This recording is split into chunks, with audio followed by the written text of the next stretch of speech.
था। मेरी जेब में 10 रुपए थे। मोहन की जेब में कुछ नहीं था।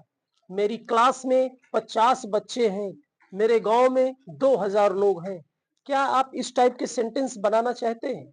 अगर आप चाहते हैं तो ये वीडियो आपके लिए बहुत यूजफुल है और आज हम सीखेंगे और डिस्कशन करेंगे, जानने का प्रयास करेंगे कि आखिरकार ऐसे सेंटेंस कैसे बनते हैं। ठीक है ना? How to make these sentences. इनके लिए क्या है, सीखना है। सीखना कुछ नहीं, एक यूज, एक वर्ड है देयर। आपने देयर का यूज जरूर पढ़ा होगा, लेकिन मैं बताना चाहूंगा आपको कि देयर के मुख्यतः आप दो यूज देखिए। एक, देयर का मतलब क्या होता है बेटा? देयर मीन्स होता है वहां। क्या होता है? आराम से समझिएगा, सारा कुछ समझ में आ जाएगा। देयर मीन्स होता है वहां। जैसे एग्जांपल के लिए, गो देयर। गो देयर, वहां जाओ। ठीक है ना? बात समझ में आ रही है ना? तो वहां प्लेस बताने के लिए देयर का मतलब वहां होता है। लेकिन जो सेंटेंस आज हम सीखेंगे वो सेंटेंस ऐसे हैं जहां पर ये देयर जो होगा ये मीनिंगलेस होगा। क्या होगा बेटा? मीनिंगलेस। जैसे एक एग्जांपल देखिए, जैसे कि एक एक किसान है। एक किसान है। अब देखिए, बहुत ऐसा है, हम लोग ट्रांसलेशन करने में कंफ्यूज हो जाते हैं कि आखिरकार किसको रखें। जैसे वाज अ या is a farmer, a farmer. बस ए फार्मर कुछ लोग राइट कर देंगे कि एक किसान है तो अ फार्मर, इसका मतलब होगा अ फार्मर। तो क्या ये सही है? नहीं सही है। आपको मैं बता दूं, कभी भी कोई भी सेंटेंस बोलना हो तो सेंटेंस को बोलने के लिए एक सब्जेक्ट की आवश्यकता होती है। बिना सब्जेक्ट के कोई सेंटेंस नहीं होता है ना? तो जब कभी भी किसी भी सेंटेंस में सब्जेक्ट ना हो, सब्जेक्ट का अभाव हो, जैसे यहां दिया है एक किसान है, तो बताइए यहां कोई सब्जेक्ट तो दिख नहीं रहा है, एक किसान है ना? तो जब कहीं भी आपको ये पता चले कि किसी व्यक्ति का कहीं पे होना, वस्तु का होना या ना होना पता चले, ठीक है ना? जैसे कक्षा में 20 बच्चे हैं। बात समझ रहे हो? हमको पता है कि कक्षा में 20 बच्चे हैं, हमें सब्जेक्ट का नहीं पता है, कोई व्यक्ति या कोई वस्तु कहीं पे है या नहीं है।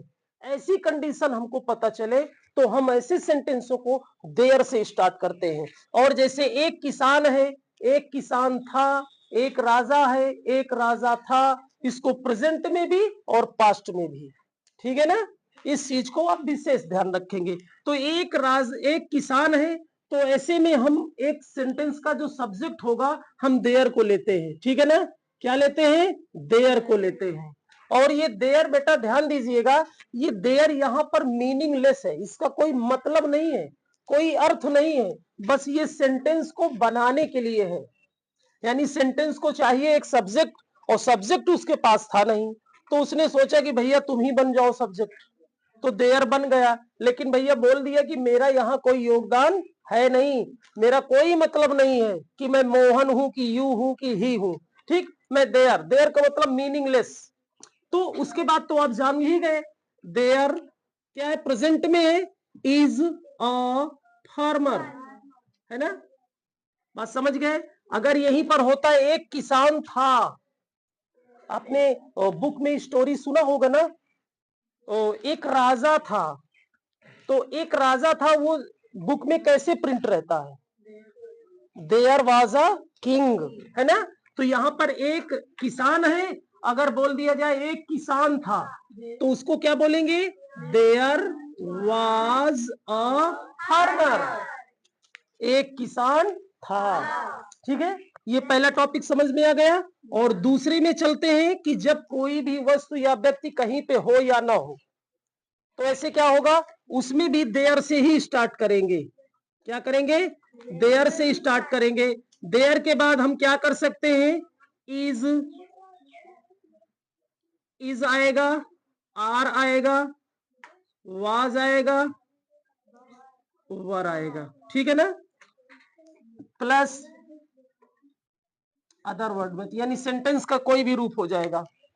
बात समझ रहे हैं ना? ये फार्मूले को ध्यान रखिएगा, ध्यान दीजिएगा। देयर के बाद इज, आर, वाज, वर यही आएंगे। बात समझ गए? जैसे अब प्रैक्टिस करते हैं, एक सेंटेंस में दे देता हूं।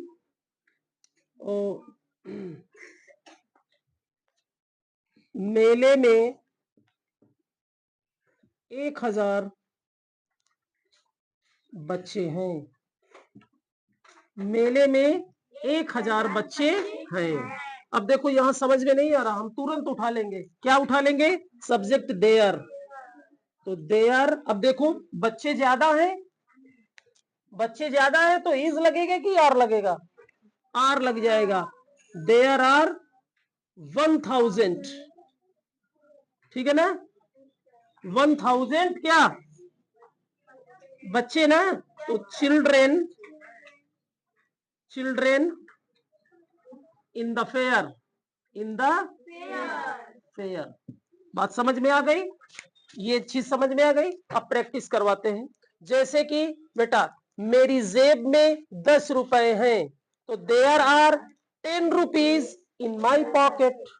तुम्हारी जेब में 50 रुपए हैं, तो there are 50 rupees in your pocket. बस इस चीज को ध्यान रखना है, तुम्हारी तो योर पॉकेट, मेरी जेब में तो माई पॉकेट, ठीक है ना? जैसे मेरे घर में 20 लोग हैं, there are 20 members in my family, ठीक है ना? मेरे घर में या मेरे परिवार में 20 लोग हैं, तो there are 20 members in my family.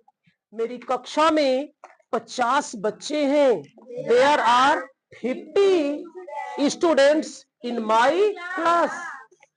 बात समझ रहे हैं ना? मेरे गांव में एक बड़ा बगीचा है, तो there are a big garden in my village, ठीक है ना? मेरे गांव में 2 नदियां हैं, तो there are 2 rivers in my village. बात समझ रहे हो ना? इस तरह से सेंटेंसों को बनाना है, बोलना है, बहुत इजी है। बशर्ते आप दिन प्रतिदिन प्रैक्टिस करेंगे तभी हो पाएगा। आई होप आपको ये मेरा जो सेंस है ये क्लियर हो रहा होगा, जो मैं टॉपिक बता रहा हूं। फिर जैसे 2-4 सेंटेंसों को और, जैसे मेरी जेब में, निगेटिव अगर बनाना हो, मेरी जेब में 50 रुपए नहीं है, there are not 50 rupees in my pocket. बात समझ गए ना? अब इसी को हम पास्ट में ले जा सकते हैं, ठीक है ना? कक्षा में 20 बच्चे थे, तो देयर वेयर कितने बच्चे थे? 50 बच्चे थे, तो there were 50 student in the class. Mohan के परिवार में 10 लोग थे, तो देयर आर नहीं, मोहन के परिवार में नहीं, मोहन के परिवार में आ जाएगा तो ऑब्जेक्ट हो जाएगा। चलिए ठीक है, कोई बात नहीं। तो there are 50 member in Mohan's family, ऐसे भी बता सकते हैं, इन मोहन्स फैमिली। मोहन के परिवार में कितने? 50 लोग थे। तो इस तरह से सेंटेंसों को आपको बनाना है और अपनी नोटबुक में राइट भी करना है, प्रैक्टिस भी करनी है। तो अगर देयर इज नॉट, अगर निगेटिव है तो there is not, there are not, there was not. बाकी जो प्रक्रियाएं होंगी वो सेम टू सेम होगी। आई होप आज का ये समझ में आ गया होगा। तो इस चीज को ध्यान दीजिएगा, देयर इज भी हो सकता है, देयर आर भी हो सकता है, ठीक है ना? तो एक सेंटेंस आप लोगों के लिए है, हर स्टूडेंट और कमेंट बॉक्स में अपना इंग्लिश से ट्रांसलेशन जरूर राइट करेगा, ठीक है ना? मेरे गांव में 4000 लोग हैं, मेरे गांव में 4000 लोग हैं। ये सेंटेंस इंग्लिश में कमेंट बॉक्स में आप जरूर लिखिएगा, इसकी इंग्लिश क्या होती है, ठीक है ना? तो वीडियो अगर अच्छा लगा हो तो आप अधिक से अधिक लोगों में शेयर करेंगे। अगर चैनल में नए हैं तो चैनल को सब्सक्राइब करिए।